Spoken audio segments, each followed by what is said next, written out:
நீங்கள் 2 வருடம் 3 வருடம் கழிச்சு பார்க்கும்போது கூட அந்த புகார் நம்மக்கிட்ட இருந்ததுன்னா ஸோ இதால தான் நம்மளை அடிச்சிருக்காங்க, இன்னைக்கு தேதியில் தான் நடந்திருக்கு, இந்த டைமில் தான் நடந்திருக்கு, இந்த இடத்துல தான் நடந்திருக்கு, போலீஸ் விசாரித்து ஒரு வாக்குமூலம் கோர்ட்டில் தாக்கல் பண்ணுவாங்க. நம்ம கொடுக்குற வாக்குமூலம் தான் அது. அனைத்து ஆவணங்களையும் வாங்கி கொடுக்கணும்னா ஒரு குறிப்பிட்ட ஒரு 500 ரூபாய்க்குள்ள ஒரு மக்கள் சேவையாக அந்த பணியை செய்யணும் அப்படின்னு நினச்சேன்.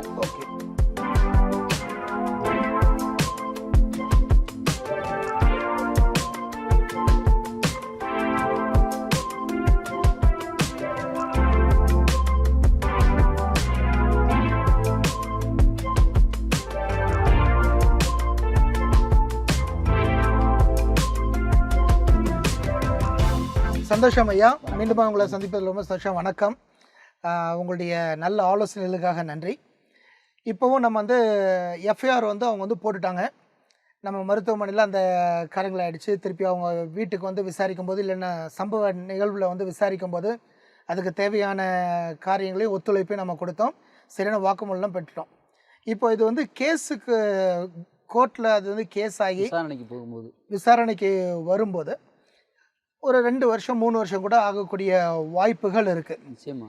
அப்போது பாதிக்கப்பட்ட நபர் அதை மறந்துருப்பாங்க. அந்த சூழ்நிலைகள்லாம் என்னென்ன இருக்குன்னு தெரியாது. இல்லை எந்த ஆயுதம்னா அப்போ அவருக்கு சந்தேகமாக இருக்கும், கத்தியா இல்லை வெட்டுக்கத்தியா இல்லை கம்பான்ற பெரிய அந்த அளவுக்கு கூட நம்ம வருஷங்கள் ஓடிடும். அதை பற்றி நம்ம யோசித்து கொண்டே இருப்பதில்லை. அப்படிப்பட்ட ஒரு சூழ்நிலை இருக்கும்போது எப்படி நான் கொடுத்த புகார் என்ன, அதை எப்படி இது அந்த வழக்கு தலைக்கெல்லாம் மாறாதபடி அந்த தவறு செய்தவருக்கு தண்டனை கொடுக்கக்கூடிய அளவில் எப்படி அந்த பாதிக்கப்பட்ட நபர் ஒரு சரியான ஒரு பதிவை அந்த நீதிமன்றத்திலையும் பதிவு செய்ய முடியும். ஏன்னா அது கோர்ட் யூஸ்வலாகவே ஒரு பாமர மனிதன் கோர்ட்டுக்கு போகும்போது ஜட்ஜை பார்க்கும்போது வக்கீல்லாம் பார்க்கும்போது அவனுக்கு ஒரு பதற்றம் இருக்கும். அதன் மத்தியில் அவன் 3 வருஷத்துக்கு முன்னாடி நடந்த ஒரு சம்பவத்தை திரும்ப நினைவு கொண்டு சொல்லணுன்னா அது ப்ராக்டிக்கலாக கொஞ்சம் கஷ்டமான காரியம். ஆனால் அந்த காரியம் சொல்லி தான் ஆகணுன்ற ஒரு நிலைமையும் உண்டு. இதுக்கு உங்களுடைய ஆலோசனைகள் என்ன? நிச்சயமாக அதுதான் ஏற்கனவே நான் சொன்ன ஒரு விளக்கத்தில், புகார் கொடுக்கும்போது புகாருடைய நகல் நம்ம எடுத்து வச்சுக்கிறோமா, நம்மளுடைய ரெஃபரன்ஸுக்கு எடுத்து வச்சுருப்போம். அது ஏன்னா எப்பவுமே ஒரு வழக்கினுடைய முக்கியமான ஒரு இது புகார். அந்த புகாரில் இருக்கிற விஷயங்கள் தான் எஃப்ஐஆரில் வரும். காவல்துறையில் பதிவு செய்யப்படுகின்ற அந்த முதல் தகவல் அறிக்கையில் புகாரின் அடிப்படையில் வராது அந்த விஷயங்கள் தான் எஃப்ஐஆரில் வரப்போகுதுங்க.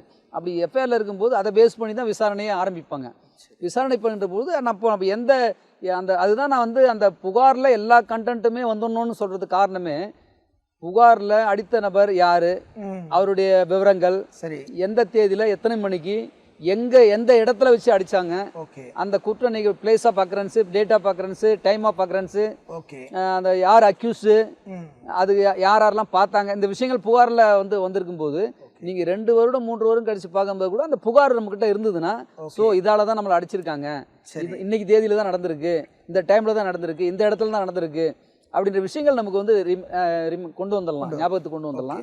ரெண்டாவது அந்த 161 ஸ்டேட்மெண்ட் சொல்லி வாக்குமூலம் போலீஸ் விசாரித்து ஒரு வாக்குமூலம் கோர்ட்டில் தாக்கல் பண்ணுவாங்க.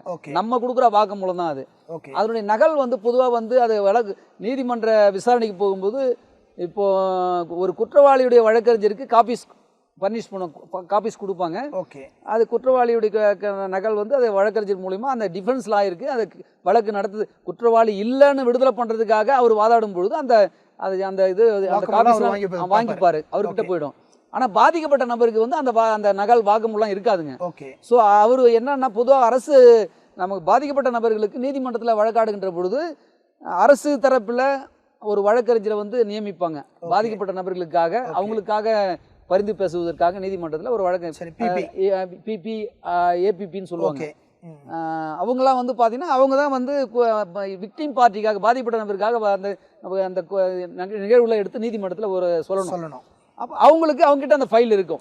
ஸோ அவங்க அந்த பாதிக்கப்பட்ட நபர்களுக்கு அதை சொல்லுவாங்க, இந்த மாதிரி விஷயத்தை நீதிமன்றத்தில் சொல்லணும் அப்படி சொல்லிடுவாங்க.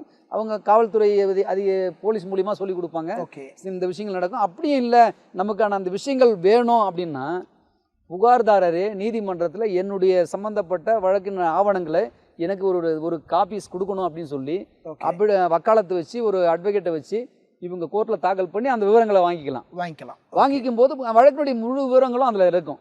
ஸோ வந்து கோர்ட்டில் வந்து நீதிமன்ற விசாரணைக்கு ஒரு ஒரு வருடம் கழித்தோ இல்லை 2 வருடம் கழித்தோ நீதிமன்ற விசாரணைக்கு இவங்க போகும்பொழுது இந்த விவரங்களை தெளிவாக படித்து தெரிஞ்சுக்கிட்டு அவங்க சாட்சிகள் சொல்லுகின்ற பொழுது தெளிவான சாட்சியமாக அங்கே பதிவு செய்யப்படும். குற்றவாளி எந்த விதத்திலும் தப்பிப்பதற்கான வாய்ப்புகள் இல்லாமல் போகும். ஓகே. இப்போ இந்த ஒரு வக்கீலை வச்சு வக்காலத்து வாங்கணுன்ற ஒரு இது சொன்னீங்க, அதுக்கு எவ்வளோ சார் தோராயமாக செலவாகும்? அதாவது வக்காலத்து ஃபைல் பண்ண அது அந்த வழக்கறிஞருடைய இது பொறுத்ததுங்க, அவருடைய இது பொறுத்தது. ஆனால் ஒரு வக்காலத்து ஃபைல் பண்ணுறோன்னும் போது வக்காலத்தில் மோஸ்ட்லி வந்து ஒரு அட்வொகேட் கோர்ட்டில் வக்காலத்து தாக்கல் பண்ணுறாரு அப்படின்னும் போது ஒரு ஏன்னா இவங்களுக்கு அரசாங்க வக்கீல் நியமிக்கும் போது அவங்களுக்கு இலவசமாக அவங்க வந்து பண்ணிவிடுவாங்க. ஆனால் ஒரு ப்ரைவேட் லாயர் அவங்க ஃபிக்ஸ் பண்ணுறாங்க அப்படின்னும் போது அவங்க ஃபீஸ் கண்டிப்பாக கேட்பாங்க. அந்த ஃபீஸ் அந்த அவங்க வழக்கறிஞருடைய கட்டணம் என்னன்றது அவங்க சொல்லுவாங்க. அது வந்து பொதுவாக இந்த காப்பீஸ் வாங்குறதுக்கு எனக்கு பொறுத்த வரைக்கும் நான் வந்து எங்கிட்ட ஒரு அப்ரோச் பண்ணி இந்த மாதிரி காப்பீஸ் வாங்கி கொடுங்க சார் அப்படின்னு கேட்டாங்கன்னா ஒரு 500 ரூபாய்க்குள்ளாகவே அந்த எல்லா ஆவணங்களையும் பெற்று கொடுக்கலாம்.